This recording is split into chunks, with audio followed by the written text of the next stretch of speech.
Hello, I'm Bob Goulder, contributing editor with Tax Notes. Today we're going to continue our series, Paying for the Pandemic. Specifically, we're going to discuss the need for an alternate revenue source.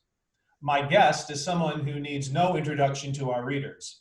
Bill Gale, economist with the Brookings Institution and the Urban-Brookings Tax Policy Center. Bill, thank you for joining us. Thank you for having me. You published a paper, I think it was back in January, that really got my attention. Raising revenue with a progressive value-added tax. And what jumped out at me was the idea that it is possible to make a value-added tax progressive. But let's put that issue aside and focus on the first part, raising revenue. You write in your piece, the future fiscal and economic health of the United States depends on its ability to increase revenue. So not just to collect taxes, but to increase revenue. Now that was before the pandemic really hit. I think your paper came out when we knew the virus was out there, but we weren't aware of the economic damage that was going to follow and all of the deficit spending that Congress has given us since then. So my first question is, has the pandemic fundamentally altered the argument for increased revenue? I think it's made the argument stronger, but the argument was pretty strong beforehand. That we had high public debt, we have these impending Social Security and healthcare obligations. We had revenue that was below the historical average. We had a whole series of social needs in terms of social policy, human capital investment, child care, not to mention infrastructure investment and so on. Now we know we need much more investment in the healthcare sector. We know we've spent a lot more money. We know we've cut taxes, and that's on top of everything that we were facing before the COVID pandemic hit. So clearly, in my view, the case is stronger for future revenue increases as a way to finance the government that we need and want.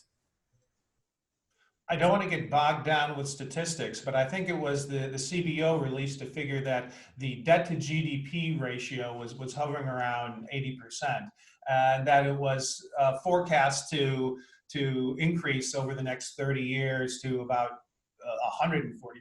And you published a paper, I think, with Alan Arbach saying that those projections were all based on these rosy assumptions, and that, in fact, over the next 30 years, the debt to GDP ratio would go far beyond that. But again, that was before the pandemic. Any sense of where those figures are now? Yeah, the estimates that we did involved a scenario called current policy, which involves taking the current law baseline and extending temporary tax provisions and maintaining per capita spending levels, things like that. The current law baseline has to make a variety of assumptions by rule and by custom. And those assumptions aren't always the most informative. I mean, it's a little odd. Congress tells CBO how to make its forecast. And so what we try to do in the current policy projections is use more reasonable, more politically reasonable assumptions, if you will, kind of a business as usual scenario. So our estimates had the debt to GDP ratio going to 180% 30 years from now, before the pandemic. CBO now estimates that the debt to GDP ratio will rise by 28 percentage points in the next couple of years, as opposed to being relatively constant in its forecast before the pandemic. So I'm not sure if there will be, if the debt hit will turn out to be a one-time shock due to the stimulus that we passed or that we will pass, or if it will be continuing.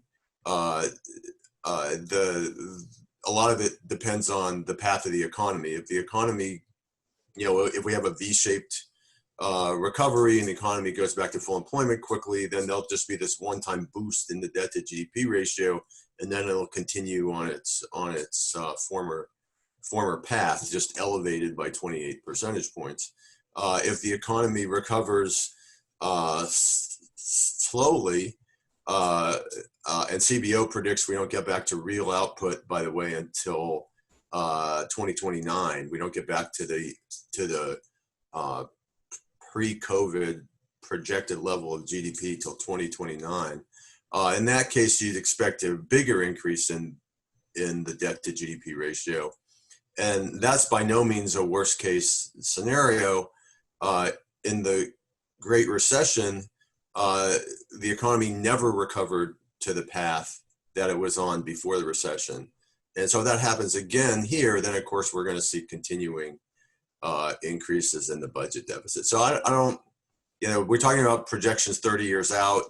So it was 180 with a big standard error around it. Now I'd say it's, 210, 220 with a big standard error around it. Wow, that is a lot of debt.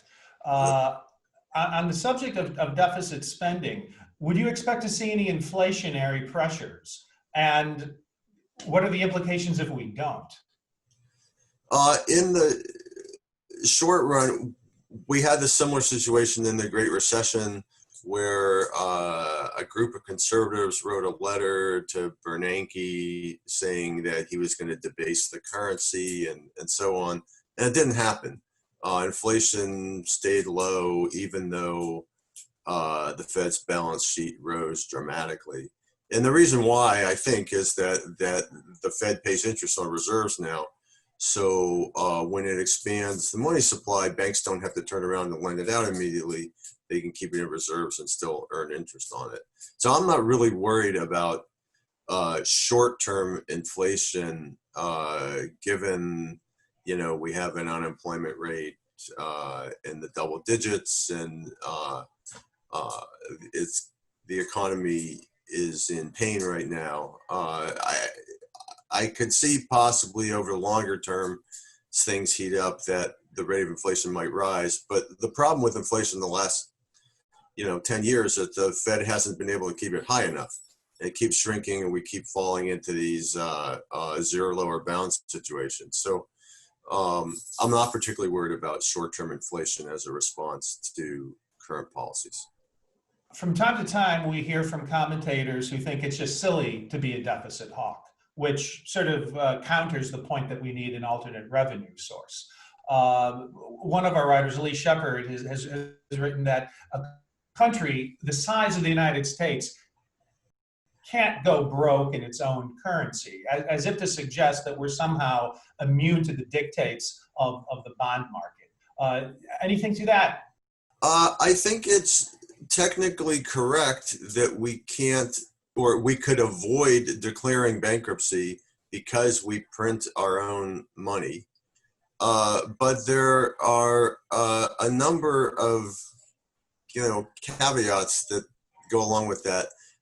It's still the case that the evidence show that imbalanced fiscal policy over the long term reduces national saving, which reduces national investment, which reduces the growth rate of the economy.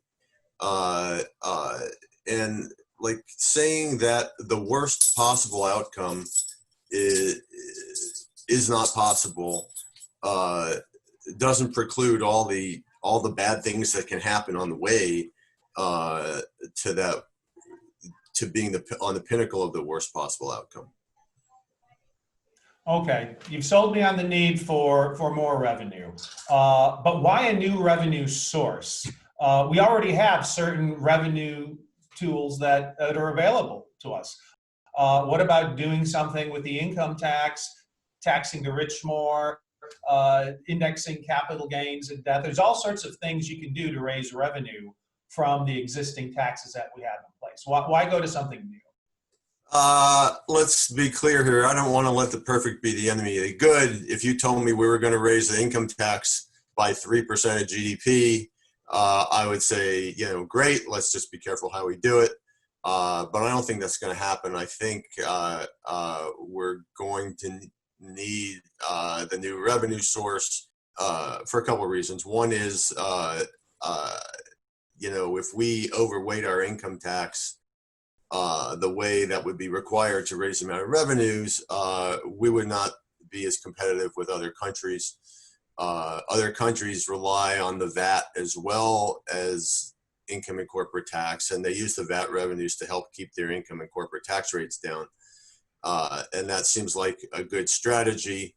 The VAT is an extremely popular revenue option worldwide. Over 168 countries have one in place, and it just has a lot of attractive features. So I don't want to fall on my sword that we have to have a VAT. I'd be delighted to hear other ways of raising the revenues, but I think it's important to have the serious policy options on the table, and certainly the VAT is a serious policy option. I guess I would add one more thing to it. In the paper, I wrote the VAT, and in the paper, in the way I feel now, I wrote the VAT as a complement to other taxes that would impose burdens on high income, high wealth households. I think we need to reform the treatment of capital gains. I think we need to consider various forms of a wealth tax, but those taxes do not raise enough revenue to close the gap. So we will either need, to close what you might call the revenue portion of the gap. So I view the VAT as a complement to those proposals, not a substitute. Okay, you've sold me on the case for taxing consumption. But in a sense, we're already taxing consumption, aren't we? Just not at the federal level. When you look at the states, almost all of them have a retail sales tax in place. What would be wrong with taking this this prototype and extending it to the federal government? So how is a VAT different and or preferable to a national retail sales tax? A VAT solves a lot of the problems that are created in a retail sales tax. If ever there were a tax that you did not want to scale up to the national level, it would be state level retail sales taxes. They omit a variety of goods and services, which gives bigger tax cuts to high income people than low income people. They gain a lot of their revenues from taxing business sales, which is a mistake for a consumption tax. They don't do well at taxing interstate sales, or what used to be called mail order or internet sales, even in the apps, even in the aftermath of Wayfair. And a value-added tax, a national value-added tax, would solve all of those concerns. At the national level, you could make the base cover all goods and services. Obviously, you would tax interstate sales. A value-added tax, by the way it works, eliminates business sales, eliminates net taxes on business-to-business sales. So it would work at a federal level, and then once a federal VAT were in place, the states could piggyback on top of it. They could set whatever rate they wanted. They could still have that, but they could literally have the federal government administer the tax and simply send them 6% of the value added or 3% of the value added, whatever their rate is. So in terms of administration and coverage, I think the states could actually benefit dramatically from a federal VAT rather than the federal government copying the state retail sales tax model. Okay, now the VAT that you discuss in your paper, you emphasize this point that there should be a single basic rate, one standard rate. That's not what I see in a lot of other countries. Just to pick an example, India enacted a GST a few years ago. And there's rates for everything. Instead of one standard rate, there are dozens and dozens of VAT rates. Even for something as basic as a hotel room, the VAT depends on whether it has air conditioning in a minibar. So what is the case, or what is the benefit for having a single standard rate? Uh, there are enormous benefits in a single rate. And in fact, European countries just sort of have all started out with a base rate, a uniform rate, and then have provided exemptions from that. The newer VATs, like New Zealand, have just tried to tax everything at the same rate. Taxing at the same rate is administratively simple because you're taking the credit at the same rate that you're imposing the tax.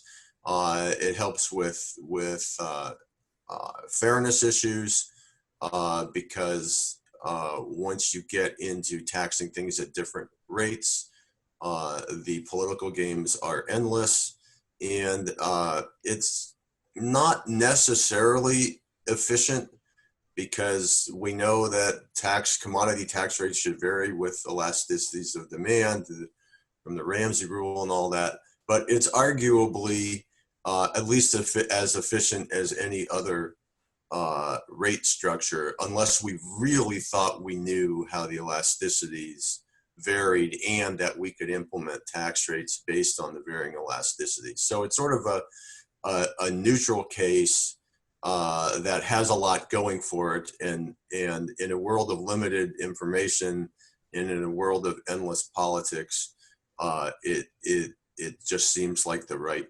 place to set the tax.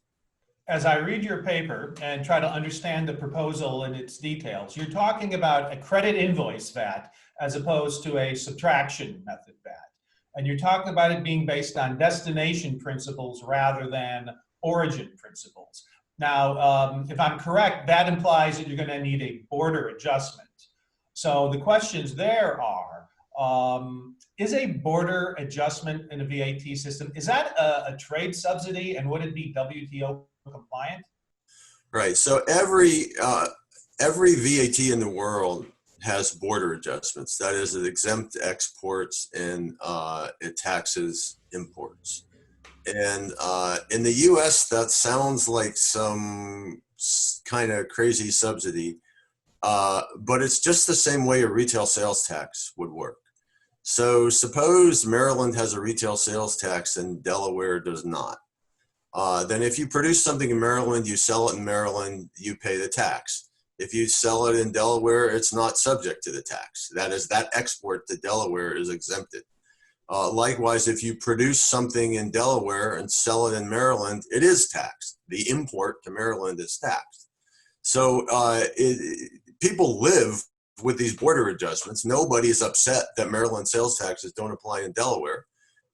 And so a value-added tax as a national consumption tax should apply to domestic consumption. So every country in the world that has a VAT border adjusts. And I mean, it's got to be WTO compliant because everybody does it. And what would the WTO be if everyone were violating? But seriously, it is WTO compliant. What's not WTO compliant is to give the border adjustment in the context of an income tax. Thank you for clarifying that. Now, over the years, we've seen various types of, I want to call them pseudo-VAT proposals coming from maybe Ted Cruz or Paul Ryan, former Speaker of the House, or Senator Rand Paul. On the Democratic side, we've seen a proposal from Senator Ben Cardin from Maryland. How is your VAT proposal similar or different to those proposals that we've seen in the past? In terms of the tax itself, it's pretty similar. Cardin, for example, Senator Cardin adopted the proposal that Michael Koretz had put forward about 20 years ago now to provide a credit invoice VAT and use some of the revenues to shrink income tax revenues by raising the income tax exemption. Other people have called it a business transfer tax. You know, in Herman Cain's 999 proposal, one of the nines was a 9% value-added tax. Ryan's proposed in his roadmap, he proposed a value-added tax. The Nunn-Domenici Commission called it a deficit reduction sales tax. Everybody has a different name for it. Nobody wants to call it a value-added tax because I think to conservatives, that sounds like an instrument of European socialism. What are the ripple effects going to be? Because a VAT would affect things all across the economy, including even the labor market. You write in your paper about the introduction of a VAT, establishing a wedge between the wages we earn and the prices we pay. And this is actually a pretty critical point, I think, and it doesn't get all the attention that it deserves. So could you explain a bit about how this wedge works and how the government should respond to it? Sure. I agree with you. It's very important, not in the long run, but in the transition. Think of the VAT as like a retail sales tax in this regard. It drives a wedge between wages and consumer prices. And so what needs to happen once you've done that is either wages need to fall or the price level inclusive of the tax needs to rise to reestablish real wages. In the paper, I come out very strongly in favor of the price level rising on a one-time basis rather than trying to force nominal wages to fall. And the reason is that we know that nominal wages are sticky downward and that trying to get them to fall requires a big increase in the unemployment rate. It'd be much easier and safer economically for the Fed to simply accommodate a one-time increase in the level of prices. So let's say you impose a 10% VAT and the next day all prices are 10% higher, boom, you're done. You've imposed the wedge with minimal damage to the economy. All right. You've also written that the VAT can function like a tax on existing or accrued wealth, which sounds like it could create some generational imbalances. How does that work? The VAT taxes consumption. If you think about where future consumption comes from, it comes either from people's existing wealth or their future wages. So a tax on consumption is a tax on existing wealth and future wages. We just talked about the tax on future wages. That's the price level adjustment. That same price level adjustment reduces the value of existing wealth. So if you have $100 in the bank and the price level goes up 10%, that $100 is now only worth $90.9. And so the VAT imposes a one-time tax on existing wealth at the time the VAT is implemented. Unlike other wealth taxes, this tax is efficient. It's very difficult to avoid, right? It does not require measurement of the value of wealth as most other wealth taxes do. And so it has significant advantages over a traditional wealth tax. Now, I'm putting forward the VAT as a complement to the traditional wealth tax, but I'm just highlighting that it has attractive features as a tax on wealth. It's not distortionary. It's not subject to valuation issues, and it's collected automatically via future consumption rather than having the tax collector have to go out and assess people's wealth. Well, Bill, we've saved the big question for last. How do you make a VAT progressive? Because every bit of scholarly writing that I've ever looked at talks about the adverse distributional effects, and it comes to the conclusion that a VAT is regressive because poor households aren't able to save as much as wealthier households as a percentage of their overall income. What's the trick? The trick is focusing not just on the tax itself, but how the revenues are used. And a tax that is proportional to consumption, that funds, say, a flat amount per person, is a very progressive tax, because the tax burden rises as you know, as income rises, and the benefit stays the same as income rises. So I think where countries have gone wrong is they've tried to make the tax itself more progressive via these exemptions for food or prescription medicines or stuff like that. And I feel like that's kind of a fool's game, because rich people buy more food than poor people, for example. So I think the right way to do it is to focus on how the money is spent. You could imagine, this leads into what is probably the next question, which is how do you do this on a political basis? And there, I think the answer may end up being that you have to earmark the revenues.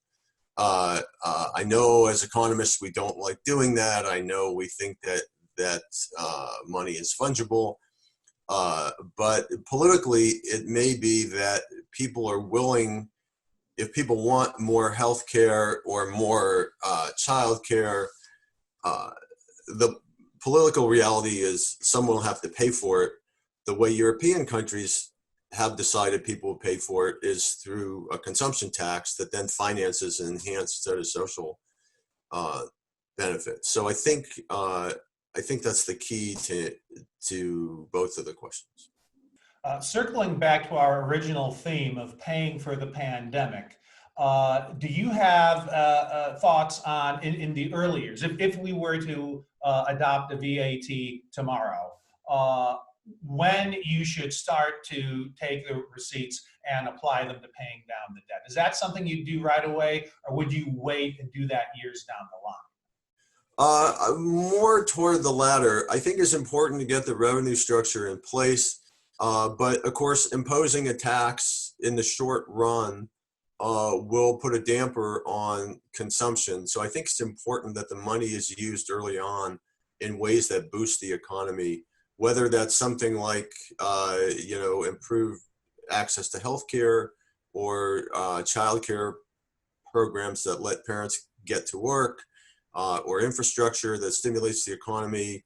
I don't feel strongly about one of those over the other. I feel like those type of things should be what we spend the money on first. And then over time, we can gradually use more and more to stabilize the debt. Bill, Gale, as usual, you have given us much food for thought, and we look forward to your other publications, wherever they are, in Tax Notes or anywhere else. What you do over at the Tax Policy Center and at Brookings is a real service, and we thank you for that. And thank you especially for spending this time with us today. Well, thanks for having me. These are important issues, and they're not going away. That's for sure.